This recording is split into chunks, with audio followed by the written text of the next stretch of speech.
Welcome to Unity Talks, where the hiring experts of Dallas-based recruiting firm Unity Search engage in lively discussion with successful business leaders to dissect their careers and how they got to where they are today, the obstacles overcome to reach their success, and steps they've taken to stay at the top of their respective fields. So listen in as we provide you with the thought-provoking conversation and ideas that keep industries moving forward. Man, I love that intro, and thank you so much for showing up today, and welcome to the Unity Talks podcast. I'm your host, David Cathey, and I'm thrilled today with who we have as our guest. You may notice that we're actually in a different studio than what we are typically in, and behind the cameras, we actually have a little bit of a live audience that I have bribed to behave so that they don't heckle me the entire time. The reality of it is they're actually here to listen to and see our guest we have today. So let's just jump to it. Our guest today is Jim Hopwood. Jim, thanks for coming to the show. Hey, thanks for inviting me. Yeah, absolutely. We're really excited to have you here. I know our studio audience and our listeners online are thrilled to hear what you have to say. So I actually have a couple of little things here that I would like to get to just as a little bit of a background and a history on who Jim Hopwood is so that we can level set with our audience. Yep. Okay. So Jim is a true finance guy. He went to undergraduate finance degree and his graduate degree from the prestigious University of Chicago Booth School of Business, both in finance and in business. And then from a work standpoint, he began his career in a building supply industry.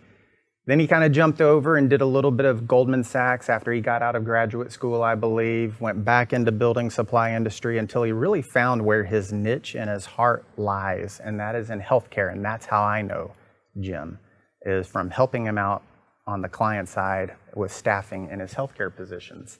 And so in healthcare, Jim's particular niche, and he is extremely skilled in two areas. One area would be business turnarounds and turnaround situations, and the other one would be revenue cycle functions. And anybody who knows healthcare would be shaking their head up and down as in, yes, revenue cycle functions in healthcare are a beast.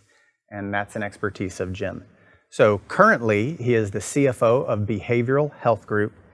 And I'd love to pause here, Jim, and have you give a 30-second, 1-minute commercial on Behavioral Health Group and what it provides for our society, because it's really important. It is really important. We focus on substance use disorder, which means patients that have an addiction to opioids. We help them really on a daily, weekly, monthly basis to recover from whatever situation they're in. Their living arrangements, their family arrangements, their work arrangements. We really do provide a full gamut of services to somebody who's suffering from that type of addiction, because generally those people have gotten into a very difficult place in their life and they need a lot of help in a lot of areas. Yeah. So, we've operated more than 80 locations across the country, and we're expanding every day. We're looking to acquire more locations all the time, and it's really just a great service for the country. And, a great service for the population. We have about 28,000 patients, and we're not even the biggest slice of that industry today. So we've got a lot more growing to do and a lot more help to give. So it's been a lot of fun. Yeah, it's crazy to think about, because you're in an industry that is growing, but it's growing because it's solving a crisis in America. Yeah, and so it's almost like do you want it to grow? Do you not want it to grow? And as someone who is fiduciary responsible for the organization, you're glad that you're growing and you're glad that you're providing that service, but it's almost like you kind of wish deep down that this wasn't as much of a need. No, that's right. When you step back from it all, you realize that there's really two epidemics. It's coronavirus and opioids. Yeah. And, there's too many deaths every year from opioid use, overdose. There's a lot of drugs on the street. There's a lot of drugs that are prescription. And I don't even think we're scratching the surface of the market that's out there to help people. So, that's where the growth comes from. It's great. Right now I'm sitting here thinking, Jim could provide us a lesson in leadership and growing your career, but you could also provide us a lesson in just something that can help society. So we're going to jump back into the leadership and how you grow your career and how you got to where you are. That's what our audience is here to learn from. Right. So typically I start these things and I talk about their past. Let's go back to when you're a kid. What did you want to be when you grew up? And as we've talked in the past, yours has a little bit of a different spin because most people are like, I wanted to be a football player, or I wanted to be a musician, and yours was dabbled in baseball, cycling, bike riding, did a few bands. But when people make decisions, typically they make it on emotion first, and then reason and logic come a little bit later, to a varying degree. Some it comes fast, some it comes slow. You almost go straight to reason and logic, because when we've talked about, I've started bands, baseball was a thing, your mind went to, I don't think that's going to be very financially sound decision, even when you're in middle school. This is what you think, and you learn that from your dad. That's right. Tell us a little bit how your dad brought that into your life, because you've carried it through to today. You're right about that. I think it's even more than just my dad. It's probably my whole family. Mm-hmm. So I'm the youngest of 5 kids, right? 3 girls and 2 boys. And they all went off into college and then on to work while I was still in kindergarten and grade school. So I watched every single one of them kind of do things. And, as I did that, I was like, I want to do that too. So I think not just my parents, but also my brothers and sisters, really made a big impression on me. Tell you another story too. Yeah. My grandfather, on my father's side, he and my grandmother actually emigrated to the U.S. from England during the last pandemic. Oh, really? In 1920. And the reason he was coming was to take a job in Chicago as a bank auditor. He had an accounting degree. Mm-hmm. And they were coming over to do that. And they got stuck in New York because of the pandemic and all the questions that the immigration service was asking about, them coming over. So they made it to Chicago. Ultimately, he became chief financial officer of a construction company. And that construction company helped to build Buckingham Fountain. Really? In the 1920s. So, even kind of starting back that far, I kind of have all these great memories of people in my family who have just kind of given me landmarks, so to speak, of how to kind of anchor myself around certain things. Yeah. I'm actually going to pause on that for a second. You said an interesting word. They've given you landmarks for you to strive for. Yeah. And as a leader of an organization, as you've grown in your career and your team's gotten bigger, how do you give your teams and people who look up to you and you supervise, is it your responsibility to give them landmarks? Do you feel like they look to you to give them landmarks? How do you, because that's an interesting term you used. Yeah. Yeah, in a certain way, I think so. I try to lead through experience, right? Meaning that there are things that I've done before and I know how to do. And with that, I can help people do it. But here's the difference, right? So my experience is from a number of years, and technology, as an example, changes so quickly, right? There's no way for me to kind of manage an organization and keep up with technology. So I've got to figure out a way to help kind of give people those landmarks of here's how you can do this analysis. But I have to let them do it their way. Because somebody who's in their 20s has a completely different way of thinking about the data, the database, the hardware that they might be using to perform those analyses, the cloud, which, a cloud was something in the sky when I was a kid, right? That's right, yeah. And so they're thinking about the same concepts very differently than I would have, and I have to let them go do that. But I can give them the framework and that kind of landmark to give them direction. Yeah, so on that note, when you talk about they have a much more expanded skill set when they're coming out of school, right? I mean, it's like, absolutely. I knew a little bit of Excel, and then I self-taught everything else. Now people are coming out of school that are financial, with a finance degree, and they can code in SQL, and all this other stuff, right? And the same thing was you. So you're hiring people who have this unbelievable skill set that you've got to try to tap into and draw out the best in them, right? Straight out of school, because you want to groom them and grow them in the organization. So one of the things you and I've talked about in the past is a little bit of an internship program. And I actually had that written down and was going to get to it at the end, but this is a perfect spot to slide it in there. Sure. Because you're hiring interns from local universities, creating relationships with them, hiring them. If they do a great job, they come back and work for you, right? If they do a good job and you offer them a position. Yeah. How has that impacted Behavioral Health Group? Or I think you started this when you were in Florida. I started in Florida, yeah. So Florida Atlantic University was right across the street from our headquarters.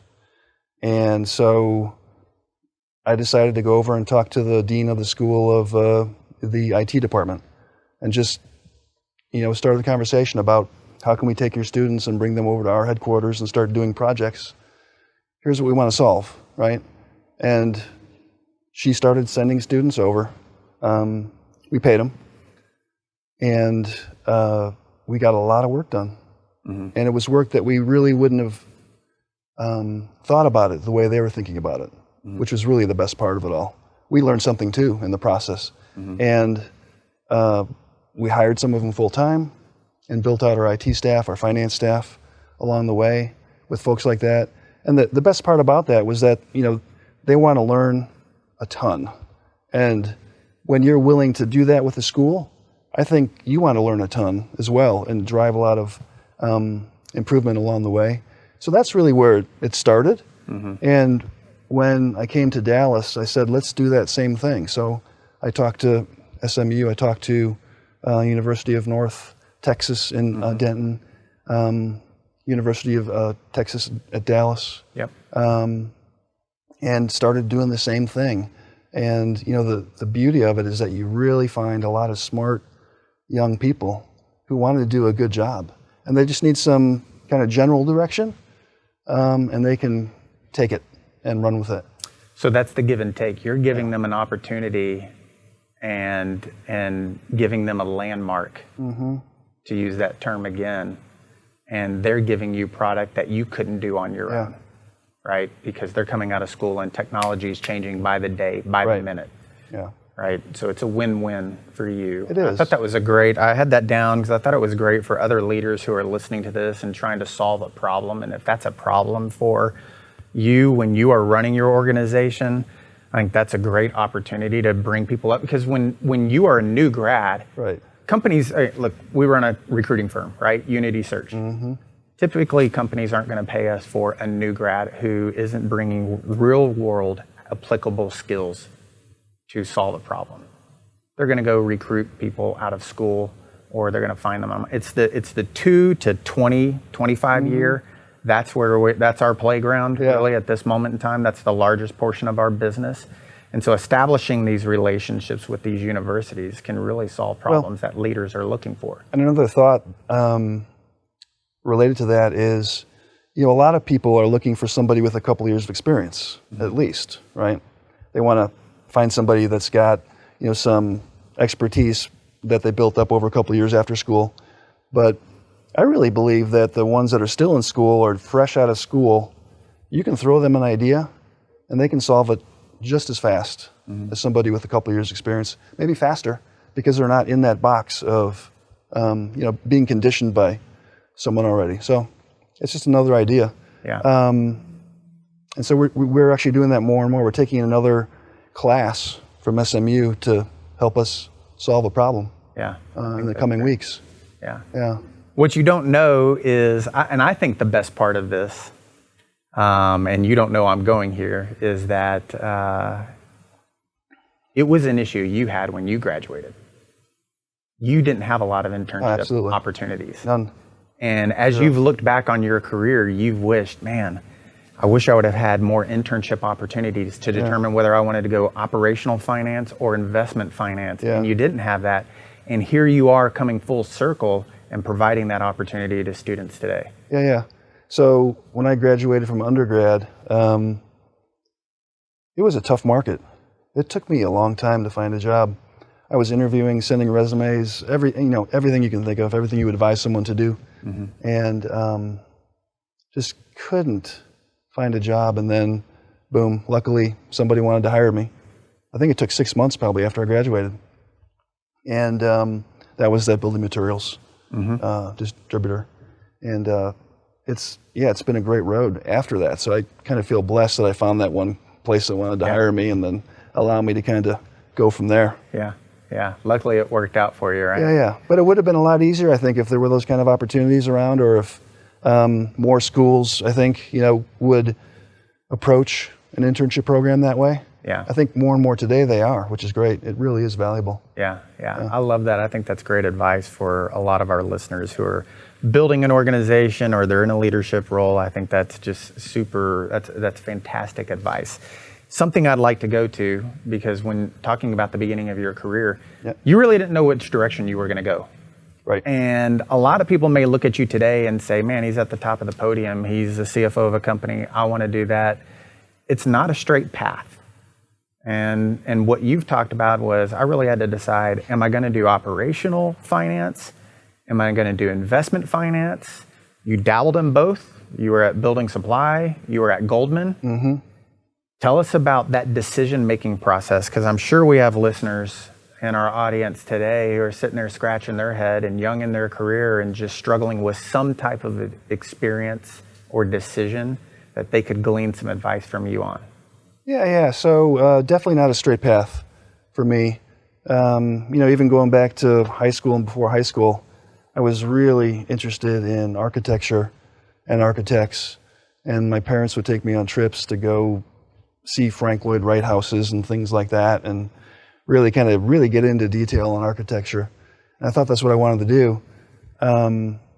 But when I got into college, again, that decision-making process of where am I really going to fit in? Where am I really going to, make a good economic wage? Somehow it just turned into finance. And as I was taking accounting classes, I decided, well, I don't want to take accounting on as a career. That didn't seem interesting to me exactly. And so I'll go a little bit on a side journey here, just because to me accounting is taking that big funnel of information and distilling it down into summary numbers, one number for revenue, one number for salaries and wages, and getting to like a financial statement, income statement, balance sheet, and really kind of collecting all that detail and getting it down into a single financial statement, right? Whereas to me, a lot of times operational finance is the exact opposite. You're taking that one revenue number and trying to explode it back out to something that you can describe in detail to people in your company in a way that they understand it and can actually act on it. So that's when you step back from that idea, it's really a tough concept to operationalize, how to kind of re-explode all those numbers into something that you can present to people, show them where the problems are, show them where the opportunities are, and get them then to act on those in a way where they can kind of keep repeating it and keep improving. And so to me, that was the thing that was really interesting over time, was that the accounting folks would try and distill things down into one number, and the finance guys would try and kind of explode it back out into the detail. And that's just what made sense to me as being the way to go and the way that I thought. After working in building materials and then going into Goldman, I really realized that it's kind of that operating company, the company that does something, in your community, manufactures something maybe, distributes something. That was really the kind of company that felt comfortable to me. So it was more intuition, I think, than anything, and just what felt good to me, and where I felt I could make a big impact. And that's the same reason why healthcare was really interesting to me. You said revenue cycle. Revenue cycle is a really complicated subject if you're not careful. And when I got into turnarounds, that's when I jumped into healthcare. And what I realized in turnarounds, so I'm helping a hospital, as an example, that's financially distressed, can't pay its bills, can't figure out how to pay the nurses, which is a really dangerous place to be because you've got patients in beds, right? Right. So, it was really my job to figure out how to get the cash in the door for the hospital to pay its bills. Seems like a simple process, right? But when you look at the revenue cycle of you're going to bill Medicare, and once you bill Medicare, they're going to tell you something and maybe pay you something, and then you're going to bill Medicaid, and then you're going to maybe bill a third payer, and then maybe some patient balance is left over. That gets really complicated after a while. And so I realized very quickly that if you don't have the right person running revenue cycle, you've got a big problem really fast. But at the same time, I said, this is the thing that I was looking for. This is kind of taking that single number and exploding it back out to the details, right? And from there, then figuring how to piece it back together where you can explain it to people and get them to act on it. And act on the problems and act on the opportunities. So it just made a lot of sense. Well, here's what's so great about that is, when did you get into healthcare? How many years in your career? 20. 20 years in your career. And I think one of the lessons to be learned from that is it's never too late.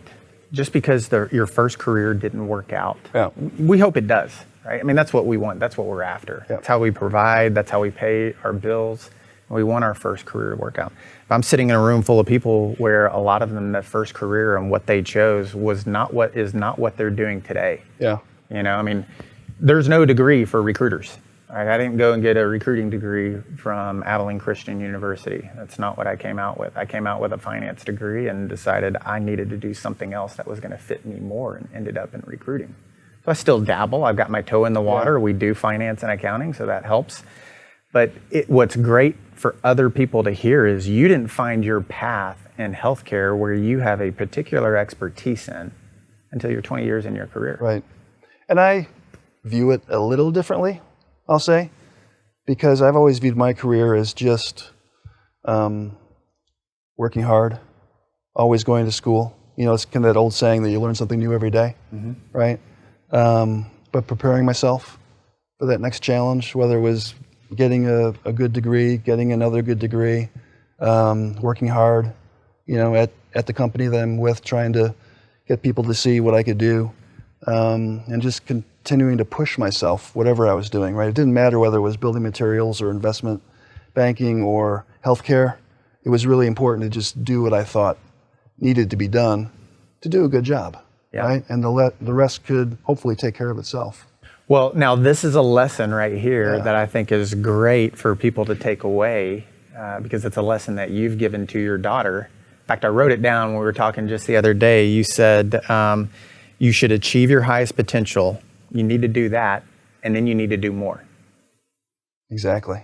So explain that. Well, it was kind of a concept I think that my dad would kind of throw out to me once in a while. He was just a great guy. Never did anything in a mean-spirited way, right? He was always trying to encourage. But when we were driving down the road sometimes and we saw a construction project on the road, he'd say, "Jim, think about this. You can either dig ditches or go to school." And he didn't really say much more than that. And he wasn't saying it to be derogatory towards the guy that was working on the road project. But what he was really trying to tell me, after I, got working and he started explaining it to me some more, he said, what matters is do the best you can. Be the best that you can. And if you think you can do more, do it. Push yourself to do more. And if you're going to be a ditch digger or a road worker, be the best one there is, right?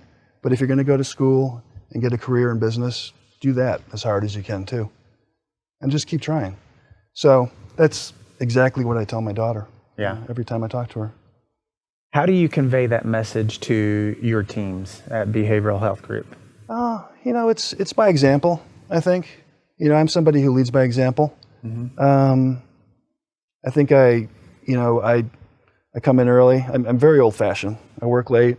Get out of here. Yeah, I don't take much of a lunch break. This is all shocking. Yeah.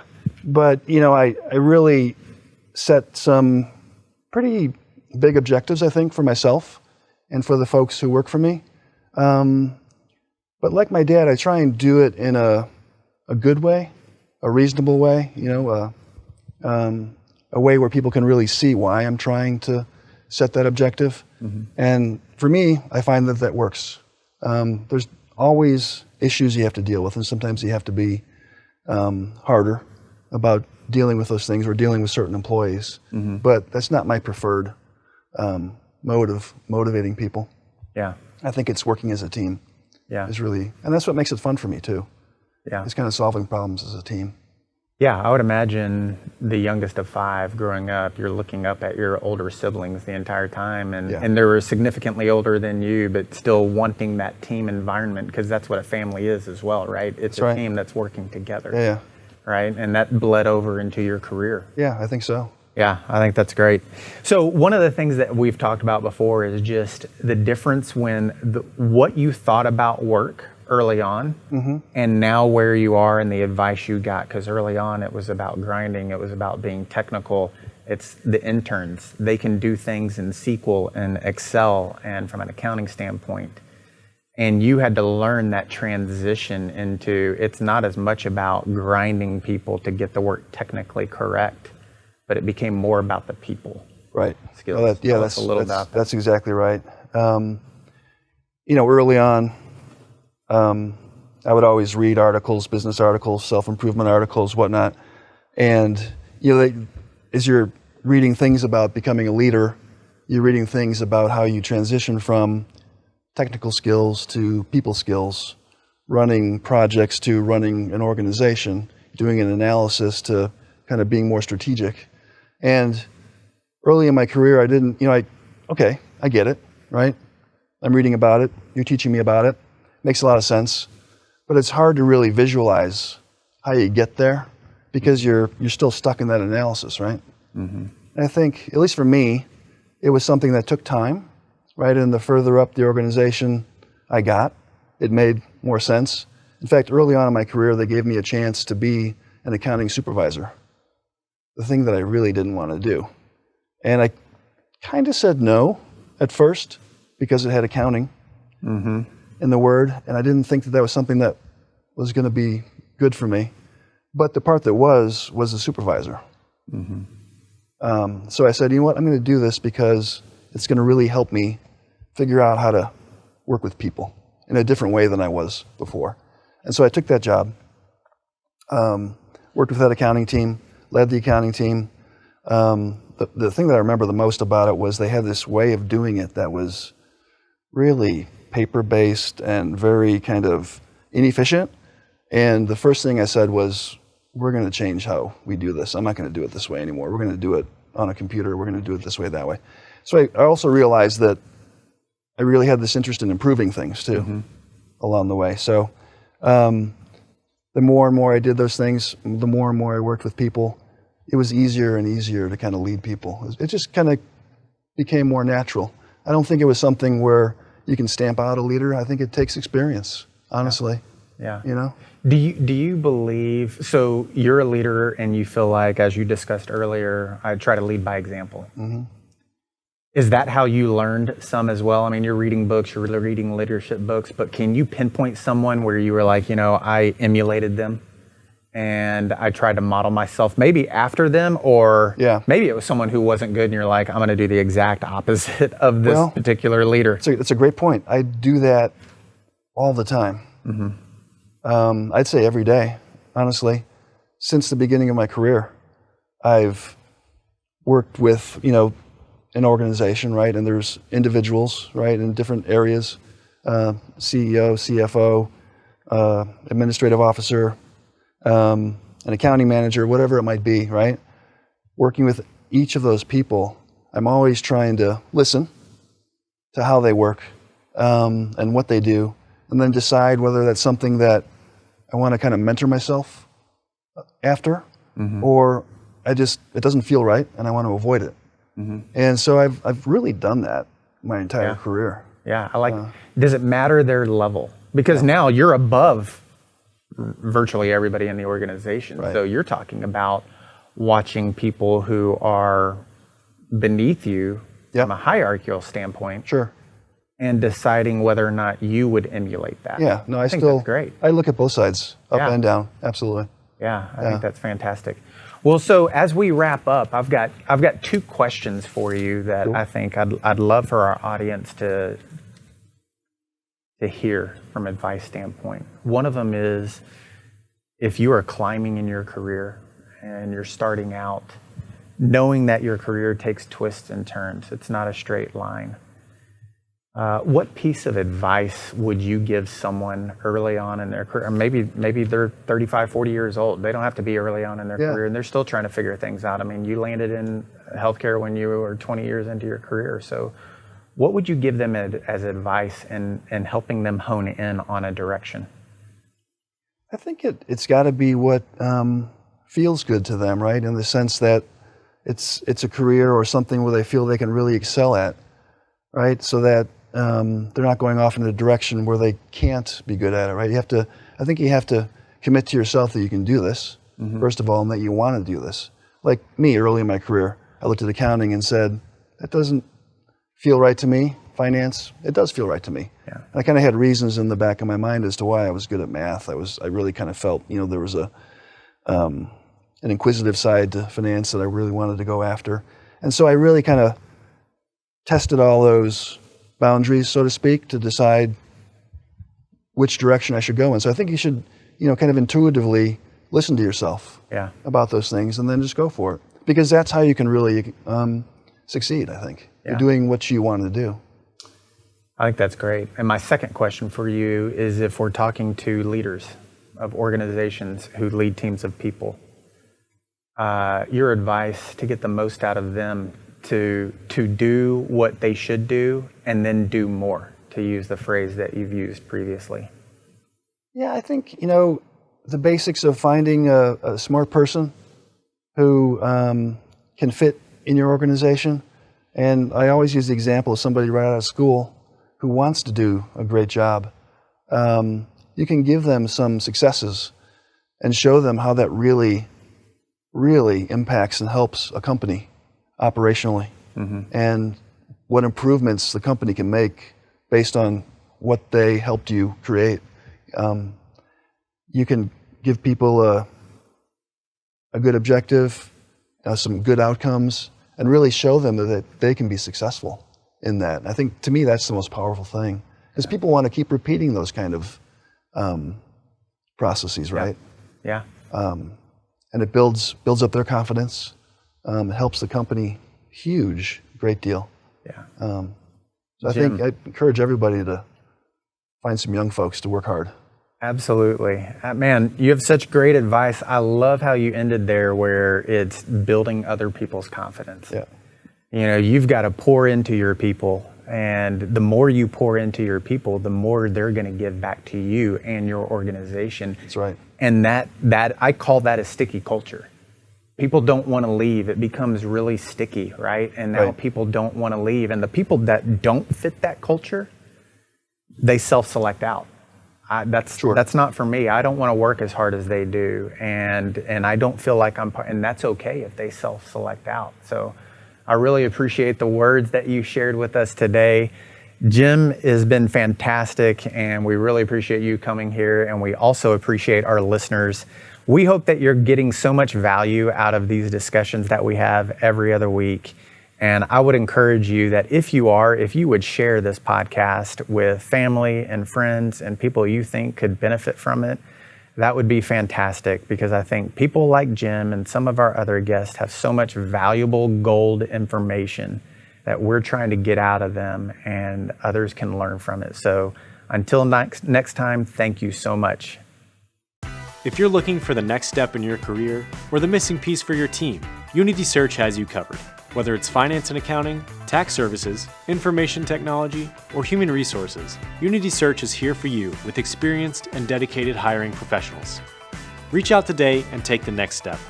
Unity Search, placing you first.